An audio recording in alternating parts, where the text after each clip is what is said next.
નમસ્કાર, આપ જોઈ રહ્યા છો ન્યૂઝ 18 ગુજરાતી ને હું છું લુબના। અમદાવાદના નરોડામાં અસામાજિક તત્વો સતત બેફામ બની રહ્યા છે। પાન પાર્લર ચલાવતા કાકા ભત્રીજા પર હુમલો કરવામાં આવ્યો। દુકાનદારે બાકી રહેલા 3000 માંગતા આરોપી ઉશ્કેરાયો। આરોપીએ દુકાનમાં ઘૂસીને મારામારી કરી। ફરિયાદીને ફરિયાદ ન કરવા માટે ધમકી પણ આપી। મારામારીની આ સમગ્ર ઘટના સીસીટીવીમાં કેદ થઈ છે। તો નરોડા પોલીસે ગુનો નોંધીને વધુ તપાસ શરૂ કરી છે।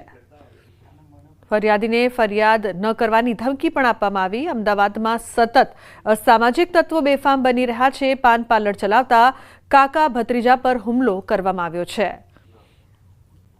તો પૈસાની લેતી દેતીમાં યુવકે મારામારી કરી હતી। આ સમગ્ર ઘટના સીસીટીવીમાં કેદ થઈ છે। બાકી રહેલા પૈસા માંગવામાં આવતા યુવક છે તે ઉશ્કેરાયો હતો અને મારામારી કરવા લાગ્યો હતો। આ સમગ્ર ઘટના સીસીટીવીમાં કેદ થઈ છે। ફરિયાદીને ફરિયાદ ન કરવા માટે ધમકી પણ આપવામાં આવી છે। ઉલ્લેખનીય છે કે સતત અમદાવાદમાં અસામાજિક તત્વો બેફામ બની રહ્યા છે। કાયદાનો ભય ન હોય એવું લાગી રહ્યું છે। તો વડોદરામાં લુખ્ખાઓએ જાહેરમાં તલવાર સાથે મચાવ્યો ઉત્પાત। બે શખ્સોએ યુવક પર જાહેરમાં તલવાર વડે હુમલો કર્યો। વારસિયાના વૃંદાવન ટાઉનશીપ પાસે બનાવ બન્યો। હુમલાની ઘટના સીસીટીવી કેમેરામાં કેદ થઈ છે। પોલીસે સીસીટીવીના આધારે બંનેની ધરપકડ કરી છે। પોલીસે બંને આરોપીઓને કાન પકડાવીને માફી પણ મંગાવી છે। તો વડોદરાની આ સમગ્ર ઘટના જાહેરમાં લુખ્ખાઓનો તલવાર સાથે આતંક, તો બીજી તરફ પોલીસ દ્વારા કાર્યવાહી। બે શખ્સોએ યુવક પર હુમલો કર્યો હતો। ઉલ્લેખનીય છે કે પોલીસે બંને આરોપીને દબોચી લીધા હતા અને આગળની કાર્યવાહી હાથ ધરી હતી। સાથે જ પોલીસે બંને પાસે માફી મંગાવીને ઉઠક બેઠક પણ કરાવી। તો સામાજિક તત્વો પર લગામ ક્યારે લાગશે? અમદાવાદ, વડોદરા અને સુરતના દ્રશ્યો સામે આવી રહ્યા છે। ગુજરાતમાં સતત અસામાજિક તત્વો બેફામ તો છે, પરંતુ પોલીસ અને કાયદાનો કોઈ પણ જાતનો ડર નથી। આ રીઢા ગુનેગાર ક્યારે સુધરશે તે પણ એક મોટો સવાલ છે। તો અસામાજિક તત્વો પર લગામ ક્યારે લાગશે તે મોટો સવાલ અમદાવાદ અને વડોદરા તેમજ સુરતથી અલગ અલગ દ્રશ્યો સામે આવી રહ્યા છે, જ્યાં અસામાજિક તત્વો કઈ રીતે બેફામ બની રહ્યા છે અને જે પ્રકારની ઘટનાઓ વારંવાર બની રહી છે તે સીસીટીવીમાં પણ કેદ થઈ છે। વજેગઢ પંચાયતના તલાટીના વાયરલ વિડીયોનો મામલો। તલાટીએ વાયરલ વિડીયો મુદ્દે કર્યો છે ખુલાસો। યુવકના આરોપોને તલાટીએ પાયા વિહોણા ગણાવ્યા છે। યુવક પર ખોટી માંગણીઓ કરવાનો આરોપ લગાવ્યો છે। યુવક વારંવાર પંચાયતમાં આવીને રેકોર્ડના ફોટા પાડે છે। યુવક ડોક્યુમેન્ટ્સ વગર દાખલો માંગે છે। મેં વિડીયો બંધ કરાવ્યો છે, કોઈને માર માર્યો નથી। અરજદાર યુવકે તલાટી સામે કાર્યવાહી કરવા થરાદ પોલીસ સ્ટેશનમાં અરજી આપી છે। વારંવાર પ્રકાશભાઈ સેંગલ કરીને મળશે કે નહીં, વારંવાર પંચાયતે આવે છે અને રેકર્ડના ફોટા પાડી જાય છે અને ખોટી મોકણી કરે છે અને વારંવાર એવું કહે છે કે મને દાખલો આપી દો, કોઈ જાતના મારે ડોક્યુમેન્ટ આપવાના હોય જ નહીં। એ રીતે બધું ડોક્યુમેન્ટ પૂરતા લઈને આવે તો મળી જાય। વારંવાર બીજી જગ્યાએ પર આવે છે અને ખોટી મોકણીઓ કરે છે અને આ રીતે બધું કરે છે। ખોટું કે તમારો વિડીયો વાયરલ કરી દઈશ કે તમે આટલી મને પૈસા આપવા પડશે અને આવું બધું બ્લેકમેલિંગ કરવાનું ખાસ કરીને કરે છે। એ કહેતો હતો કે અમને કે માર મારવામાં આવ્યો શું એમાં? ના, મોબાઈલ વિડીયો શૂટિંગ બંધ કરી ભાઈ, વિડીયો શૂટિંગ ન થાય, વિડીયો શૂટિંગ મત કરી, મારવાનો કોઈ પ્રયાસ કરવામાં આવેલ નથી। અમદાવાદના વસ્ત્રાપુરમાં પરિણીતાના શંકાસ્પદ મોતથી ચકચાર મચી ગઈ છે। પરિવારજનોનો આક્ષેપ છે કે સાસરિયામાં થયેલા ઝઘડાને પગલે પરિણીતા રિદ્ધિએ આત્મહત્યા કરી અને આક્ષેપ એ પણ છે કે સાસરિયા પક્ષ મૃતદેહને ખાનગી હોસ્પિટલમાં મૂકીને ત્યાંથી રવાના થઈ ગયો હતો। હાલ વસ્ત્રાપુર પોલીસે પરિણીતાના મોતની તપાસ શરૂ કરી છે અને સોલા સિવિલ હોસ્પિટલમાં પોસ્ટમોર્ટમ કરવાની કાર્યવાહી પણ હાથ ધરાઈ છે। પરિવારજનોના જણાવ્યા મુજબ રિદ્ધિના 1.5 વર્ષના લગ્નગાળામાં પિયર તરફથી આશરે 9 લાખ રૂપિયા આપવામાં આવ્યા। આ ઉપરાંત જમાઈ દિલીપ ભરવાડે સગાઈ બાદ થાર કાર માટે પણ રૂપિયા માંગ્યા હતા। સાસરિયા તરફથી વારંવાર રૂપિયા અને સોનાની માંગણી થતી હતી। હવે પરિવારજનોએ માંગ કરી છે કે જ્યાં સુધી ફરિયાદ નોંધાય નહીં, આરોપીઓ પકડાય નહીં, ત્યાં સુધી મૃતદેહ સ્વીકારવામાં નહીં આવે। એમનો માનસિક ત્રાસ ચાલુ જ હતો હંમેશા। લગ્ન પહેલા લગ્ન હગાઈ કરીને મહિનો ના થયો તરત એ લોકોએ ગાડી લેવા મારી જોડે પૈસા માંગ્યા। કેટલા પૈસા માંગ્યા? મેં એમને પૈસા વધારે માંગ્યા। મારી જોડે જો પોઝિશન થઈ મેં 1.5 લાખ રૂપિયા આપ્યા। પછી કટકે મારી છોકરી અત્યાર સુધીની મારી પાસે 9 લાખ રૂપિયા લઈ ગઈ મારી જોડે। ત્રાસ વધારે જમીનો મારતો હતો, ટોર્ચર કરતો હતો। મારો ફોન જાય એટલે એને સ્પીકરમાં વાત કરવાની, સ્પીકર સિવાય વાત નહીં કરવાની। અમારા તરફથી અહીંયાથી અમે જે બી અમારા જે કઝિન બ્રધર છે બધા હોસ્પિટલ ગયા અને ત્યાં ખબર જાણવા મળ્યું કે હોસ્પિટલમાં આ લોકો ત્યાં લાશ છોડીને ડેડ બોડી મૂકીને ભાગી ગયા છે. કોઈ પણ આગેવાન આવે કે કોઈ પણ આવે, બસ અમારી એક જ માંગ છે કે અમને ન્યાય મળવો જોઈએ અને પોલીસ તરફ પ્રશાસન તરફથી સારામાં સારો ન્યાય અમને મળે એ અમારી મોટામાં મોટી માંગણી છે. સુરેન્દ્રનગરના થાનના દરબારગઢ વિસ્તારમાં મોડી રાત્રે એક આધેડ વેપારી અને તેમના ભત્રીજા પર અસામાજિક તત્વોએ તીક્ષ્ણ હથિયાર વડે હુમલો કરીને ઇજાઓ પહોંચાડી છે. આધેડ વેપારીના ઘરમાં ઘૂસીને અંદાજે 8 થી 10 શખ્સોએ તલવાર સહિતના હથિયારો વડે હુમલો કરીને ભાગી ગયા હતા. 1 થી 2 રાઉન્ડ ફાયરિંગ કર્યા હોવાની પણ ચર્ચાઓ છે. ઇજાગ્રસ્ત આધેડને સારવાર અર્થે રાજકોટ હોસ્પિટલ ખસેડવામાં આવ્યા છે, જ્યારે ભત્રીજાને સામાન્ય ઇજાઓ પહોંચી છે. પ્રાથમિક તપાસમાં જમીન બાબતનું મનદુખ રાખીને હુમલો કર્યો હોવાનું અનુમાન છે. પોલીસે ઘટના સ્થળે પહોંચીને વધુ તપાસ હાથ ધરી છે. ગુજરાત યુનિવર્સિટીમાં એનએસયુઆઈનો હોબાળો. દલિતો પર થયેલા અત્યાચાર મુદ્દે કર્યો છે વિરોધ. 3 થી 4 મુદ્દાઓને લઈને વિરોધ પ્રદર્શન. વિરોધ કરતા કાર્યકરો અને પોલીસ વચ્ચે ઘર્ષણ સર્જાયું. કાર્યકર્તાઓની ટીંગાટોળી કરીને અટકાયત પણ કરાઈ છે. તો વિરોધ કરતા કાર્યકરો અને પોલીસ વચ્ચે ઘર્ષણના દ્રશ્યો સર્જાયા હતા. કાર્યકર્તાઓની ટીંગાટોળી કરીને અટકાયત પણ કરવામાં આવી છે. ઉલ્લેખનીય છે કે ગુજરાત યુનિવર્સિટીમાં એનએસયુઆઈએ હોબાળો મચાવ્યો હતો. દલિતો ઉપર જેટલો અત્યાચાર થાય છે એટલો તો કોઈની ઉપર નથી થતો, અને દલિત ઉપર અત્યાચાર થયો એનો વિરોધ કરવામાં આવે છે, એક રેલી કાઢવામાં આવે છે, એમાં એમને આતંકવાદીની જેમ ટ્રીટ કરવામાં આવે છે. આ વિદ્યાર્થી નેતા છે, કોઈ આતંકવાદી કે બુટલેગરો નથી. આ રીતે બુટલેગરોને પકડો તો ખબર પડે ને એમના રીતે નાખો અંદર તો ખબર પડે. તો જૂનાગઢમાં ગેરકાયદે દબાણ પર બુલડોઝર ફરી વળ્યું છે. મધુરમના સુદામા પાર્કમાં ગેરકાયદે દબાણો હટાવાયા. રાત્રિના સમયે ધાર્મિક દબાણો દૂર કરાયા. મનપાની ટીમ અને પોલીસ દ્વારા કરાઈ છે કામગીરી. 40 લાખની જમીન પર 190 ચોરસ મીટર કરાયું હતું બાંધકામ. શાંતિપૂર્ણ માહોલમાં ડિમોલિશનની કામગીરી છે તે પૂર્ણ કરવામાં આવી છે. ખેડાના નડિયાદમાં એસીબીની ટીમે સફળ ઓપરેશન હાથ ધર્યું છે. એસસી એસટી સેલમાં ફરજ બજાવતા એએસઆઈ 4 લાખની લાંચ લેતા રંગે હાથ ઝડપાયા છે. એએસઆઈએ ફરિયાદીના પરિવારજન વિરુદ્ધ એટ્રોસિટીની ફરિયાદ નોંધાઈ હતી. ફરિયાદ બાદ એએસઆઈએ ફરિયાદી પાસે લોકઅપમાં ન બેસાડવા, ધરપકડ ન કરવા અને ઘરે જવા બદલ 4 લાખની લાંચ માંગી હતી. તો ફરિયાદીએ આ મામલે એસીબીનો સંપર્ક કર્યો હતો, જે બાદ એસીબીની ટીમે છટકું ગોઠવીને એએસઆઈને લાંચ લેતા રંગે હાથ ઝડપી પાડ્યા હતા. ગાંધીનગરમાં એલસીબી દ્વારા ઘરફોડ, ચોરી તેમજ અન્ય ચોરીની ઘટનાઓમાં સંડોવાયેલા 4 ઇસમોને ઝડપી પાડી આગળની કાર્યવાહી હાથ ધરી છે. માણસામાં મોબાઈલની દુકાનમાંથી ચોરી કરાયેલા મોબાઈલ સાથે આ ઇસમોની ધરપકડ કરવામાં આવી છે. આ ઇસમો પાસેથી અલગ અલગ કંપનીના 17 જેટલા મોબાઈલ કબજે કરવામાં આવ્યા છે. પોલીસે 1,93,562નો મુદ્દામાલ કબજે કરી કાર્યવાહી હાથ ધરી છે.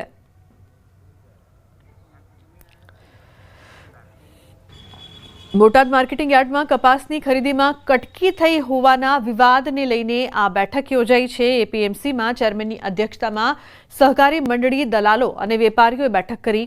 બેઠકમાં ખેડૂતો સાથે થતા અન્યાય અને વિવાદ અંગે ચર્ચા કરવામાં આવી છે. બેઠકમાં ચેરમેન સમક્ષ ખેડૂતોએ 2 માંગને લઈને રજૂઆત કરી છે. જણસના ભાવમાં કટકી કરનાર વેપારીઓ અને દલાલ પર કાર્યવાહી કરવા અંગે રજૂઆત કરી છે. ખેડૂતોની બીજી મુખ્ય માંગ એપીએમસી દ્વારા માલ ખરીદ્યા પછી 6 કિલોમીટરના અંતર સુધી માલ પહોંચાડવાની જવાબદારી ખેડૂતોની રહેશે અને ત્યારબાદ માલ વહન કરવાની જવાબદારી જે તે વેપારીની રહેશે. એપીએમસીના ચેરમેને દાવો કર્યો છે કે ખેડૂતોનું શોષણ કરતા વેપારીઓનું લાયસન્સ રદ કરવાની નક્કર કાર્યવાહી કરવામાં આવશે. આગામી દિવસોમાં એપીએમસી ખાતેથી જે માલની હરાજી થશે એ માલની હરાજી કોઈ જીનર્સને અહીંયા ત્યાં માલ થશે, ત્યાં કોઈ પણ પ્રકારનો વિવાદ થશે તો અમારા ઇન્સ્પેક્ટરો હાજર રહી અને એ વિવાદનો અંત લાવશે. કોઈ પણ ખેડૂતને અન્યાય નહીં થાય અને કોઈ પણ સંજોગોમાં અમે કરડો ચલાવશું નહીં. બોડેલીના જોજવા ડેમમાં દુર્લભ 4 આંખવાળી માછલી મળતા સ્થાનિક વિસ્તારમાં કુતૂહલ સર્જાયું છે. આ દુર્લભ માછલી મળવાની ઘટનાએ જળચર જીવોના નિષ્ણાતોનું ધ્યાન ખેંચ્યું છે, જે પર્યાવરણ અને જળચર ઇકોસિસ્ટમના અભ્યાસ માટે નવું પરિણામ ઉમેરી શકે છે. સ્થાનિક આદિવાસી માછીમાર ગણપતભાઈ નાયકે આ માછલીને શોધી કાઢી હતી, જેની વિશિષ્ટ શારીરિક રચના અને હિંસક સ્વભાવે ચર્ચાનો વિષય બનાવી દીધો છે. આ માછલીની ચામડી મગરની જેમ ખરબચડી છે, જ્યારે તેની પીઠ અજગર કે ઝેરી સર્પની ચામડી જેવા ભીંગડાથી ઢંકાયેલી છે. માછીમારને ડેમમાંથી 2 માછલીઓ મળી હતી. માછલીને નાના કુંડમાં સાચવીને રાખવામાં આવી છે.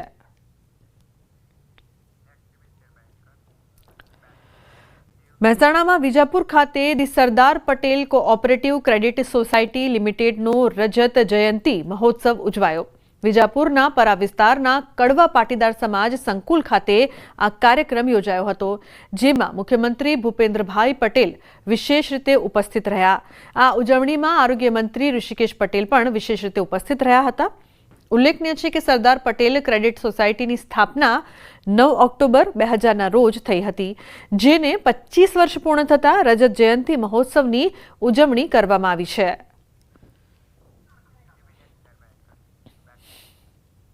ગુજરાતના સુપ્રસિદ્ધ જૈન તીર્થ ક્ષેત્ર મહુડી જિનાલયમાં મુખ્યમંત્રી ભૂપેન્દ્ર પટેલે ભગવાન ઘંટાકર્ણના દર્શન કર્યા. વિકાસ રથના પ્રસ્થાન માટે મુખ્યમંત્રીએ રાજકીય કાર્યક્રમની શરૂઆત પહેલા ધાર્મિક આસ્થાનું ઉત્તમ ઉદાહરણ પૂરું પાડ્યું. મંદિરમાં મુખ્યમંત્રીએ વિધિવત રીતે ભગવાન ઘંટાકર્ણની આરતી અને પૂજા અર્ચના કરી. તેમણે રાજ્યના સૌ નાગરિકોની સુખ, સમૃદ્ધિ, શાંતિ અને વિકાસ માટે પણ પ્રાર્થના કરી હતી.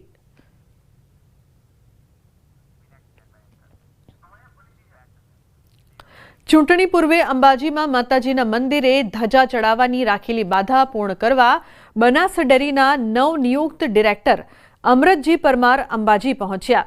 અમૃતજી પરમારનું પશુપાલકો અને ભાજપના કાર્યકર્તાઓ દ્વારા સ્વાગત કરાયું.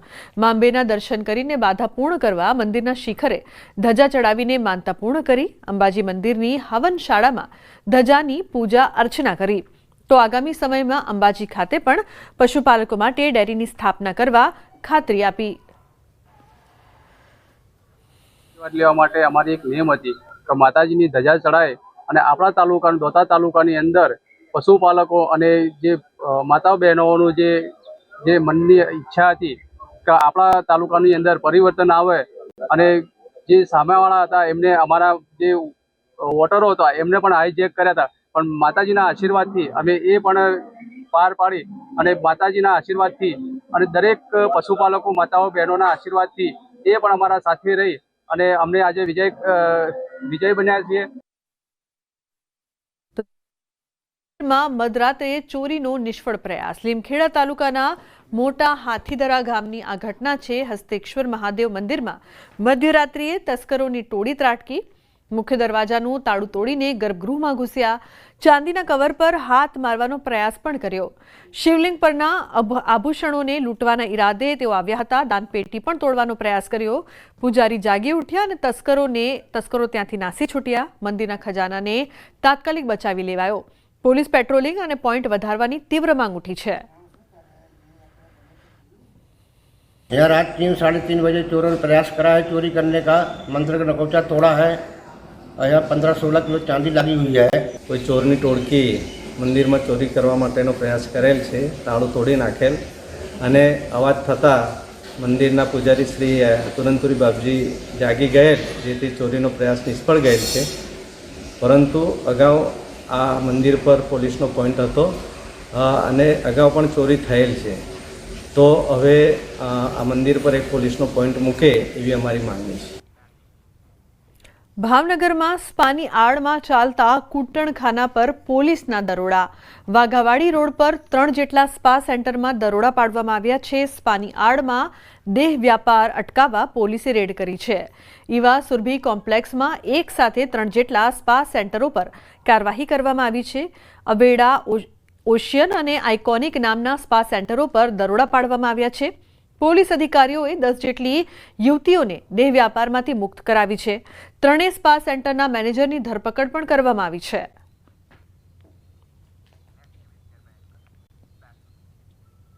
તો મહેસાણાના વિસનગરમાં સગીરા સાથે દુષ્કર્મ આચરનારને પોલીસે ઝડપી પાડ્યા છે. પોલીસે તમામ 6 આરોપીને ઝડપીને ઘટના સ્થળે રિકન્સ્ટ્રક્શન કર્યું છે. સઘન પોલીસ બંદોબસ્ત વચ્ચે આરોપીને ઘટના સ્થળે લાવવામાં આવ્યા હતા. મીરા ગેસ્ટ હાઉસથી ખેતર સુધી પગપાળા સરઘસ કાઢ્યું. કોર્ટે તમામ આરોપીના 8 દિવસના રિમાન્ડ મંજૂર કર્યા છે. આરોપીઓને ચાલતા લઈ જવાતા ઘટના સ્થળે અને બસ સ્ટેન્ડ રોડ પર લોકોના ટોળા ઉમટી પડ્યા હતા. આરોપીને જોવા માટે લોકોની ભીડ જામી હતી.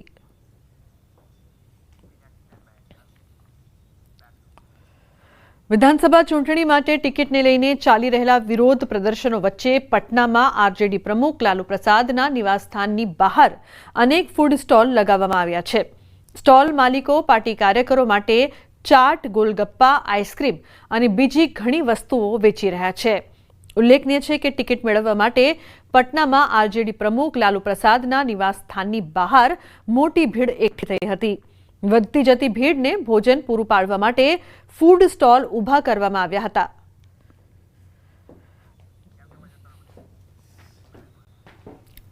તો ચાટ, ગોલગપ્પા અને આઈસ્ક્રીમના સ્ટોલ લગાવવામાં આવ્યા.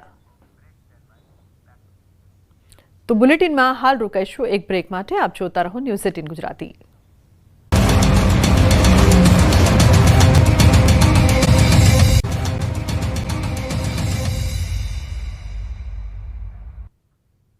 Welcome back. પોરબંદરની આરજેટી કોલેજના રિસ્ટોરેશનની કામગીરીમાં ભ્રષ્ટાચાર થયો હોવાની આશંકા છે. ઐતિહાસિક વારસા સમાન બિલ્ડિંગનું જતન થાય તે માટે કરોડો રૂપિયા ખર્ચવામાં આવે છે, પરંતુ યોગ્ય આયોજનના અભાવે પૈસા વેડફાઈ જતા હોય છે. પોરબંદરમાં પણ આ જ હાલ થયા છે.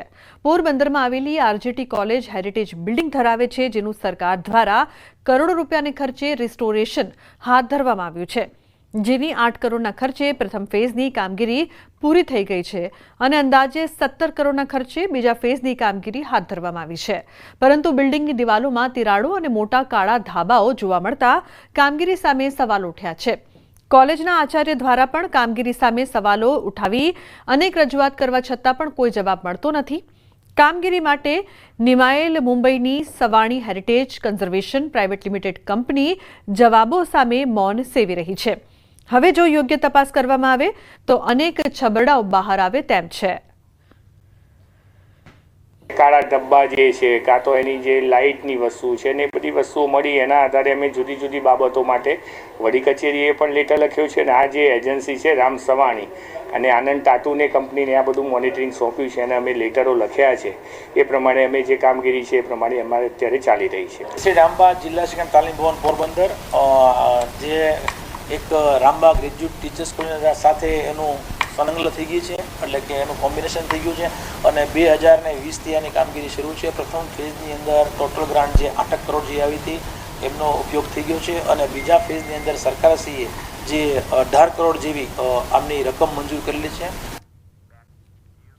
વડોદરાની ઐતિહાસિક ન્યાય મંદિર બિલ્ડિંગની જાળવણી શરૂ કરવામાં આવી છે. મનપાએ બિલ્ડિંગની ફરતે લોખંડની રેલિંગ લગાવીને અસામાજિક પ્રવૃત્તિઓ અને ગંદકી અટકાવવા મનપાએ રેલિંગ લગાવી. બીજી તરફ કોર્પોરેશનની રેલિંગની કામગીરીથી ફૂલ વેચતા વેપારીઓમાં રોષ છે. વેપારીઓનું કહેવું છે કે રેલિંગ લાગશે તો અમે ધંધો ક્યાં કરીશું. સ્થાનિક અગ્રણીનું કહેવું છે કે અગાઉ પણ મનપાએ મંગળ બજારમાં સિટી બસની અવરજવર માટે દુકાન બહાર રેલિંગ લગાવી હતી, જેની બહાર થોડા જ સમયમાં ફરી દબાણો થયા. આ ફૂટપાથ પર અમે કાયમ વર્ષોથી ધંધો કરીએ છીએ. દાદા કરતા હતા, પપ્પા કરતા હતા, હવે અમે કરીએ. હવે નોકરી ધંધો કરીએ તો એટલો પગાર છે નહીં. હવે અમારા એ કાયમના ગ્રાહક બાંધેલા હોય એની પર અમારું ઘર ગુજરાન ચાલે છે. સરકારને એટલી વિનંતી છે કે થોડીક અમને બેસવાની જગા આલો. 15 ફૂટપાથ છે, 15ના ઘરે 5-5, 6-6 જણ, 10-10 મેમ્બર છે. હવે એનો ગુજરાન એની પર જ છે. હવે એ નહીં રહે તો અમે લોકો કઈ જશું. બરોડા કોર્પોરેશનમાં આજકાલ આવી રીતે કંઈક ઉવાગો થાય છે એટલે એનું નિરાકરણ તાત્કાલિક લાવવા માટે આવું કરી નાખવામાં આવે છે. રેલિંગો આવી નાખી, મંગળ બજારમાં નાખી, એનો કોઈ એ થયો નહીં, નિરાકરણ ના આવ્યું. અને ઉપરથી ટ્રાફિકની સમસ્યા એની એ જ છે. ફૂટપાથ પર દબાણો છે, ફૂટપાથ પર ચાલવાની જગ્યા નથી. એકતાનગર ખાતે 31મી ઓક્ટોબરે ઉજવનાર રાષ્ટ્રીય એકતા દિવસ 2025 માટે તૈયારીઓ જોરશોરથી શરૂ થઈ ગઈ છે. વડોદરા પોલીસ કમિશનર નરસિંહા કુમારના નેતૃત્વમાં ટ્રાન્સપોર્ટ અને પાર્કિંગ કમિટીની બેઠક યોજાઈ, જેમાં વડોદરા રેન્જના આઈજી હાજર રહ્યા. આ વર્ષે ખાસ તહેવાર એ છે કે ભારતના લોખંડી પુરુષ સરદાર વલ્લભભાઈ પટેલની 150મી જન્મજયંતિની ભવ્ય ઉજવણી એકતાનગર ખાતે યોજાવાની છે. પ્રવાસીઓની વધતી સંખ્યાને ધ્યાનમાં લઈને એસઓયુ સત્તામંડળ દ્વારા રાષ્ટ્રીય એકતા દિવસ એપ પર ઓનલાઈન રજીસ્ટ્રેશનની સુવિધા આપવામાં આવી છે, જેમાં પ્રવાસીઓ જાતે ઓનલાઈન રજીસ્ટ્રેશન કરાવી શકે. એકતાનગર અત્યારે એક વર્લ્ડ ક્લાસ ટુરિઝમ ડેસ્ટિનેશન બની ચૂક્યું છે. દર વર્ષે 31 ઓક્ટોબરના રોજ સરદાર સાહેબની જયંતિ ઉપર રાષ્ટ્રીય એકતા દિવસ ઉજવવામાં આવે છે. આ વખતે પણ એક મોટું સ્વરૂપમાં રાષ્ટ્રીય એકતા દિવસની ઉજવણી થશે. અત્યાર સુધી દેશ વિદેશના 2.5 કરોડથી વધારે લોકોએ સ્ટેચ્યુ ઓફ યુનિટીની મુલાકાત લીધી છે અને રાષ્ટ્રીય એકતા દિવસ થકી નેશનલ અને ઇન્ટરનેશનલ પેડેસ્ટલ ઉપર પણ એકતાનગરનું શોકેસિંગ થાય છે. ઉત્તર પ્રદેશના બહરાઇચ જિલ્લાના કેસરગંજ તહસીલ વિસ્તારમાં અચાનક ફરી એકવાર માનવભક્ષી દીપડાએ હુમલો કર્યો. આ હુમલામાં 5 બાળકો અને 1 મહિલા ઘાયલ થયા છે. બહરાઇચ મેડિકલ કોલેજમાં તમામ ઘાયલોની સારવાર શરૂ કરવામાં આવી છે, પરંતુ એક બાળકીની હાલત ગંભીર હોવાથી તેને લખનૌ ટ્રોમા સેન્ટરમાં રિફર કરવામાં આવી છે. આ ઘટના પછી વન વિભાગે સમગ્ર વિસ્તારને ઘેરી લીધો હતો અને દીપડાને શોધવા માટે લગભગ 100 લોકોની ટીમ તૈનાત કરી હતી.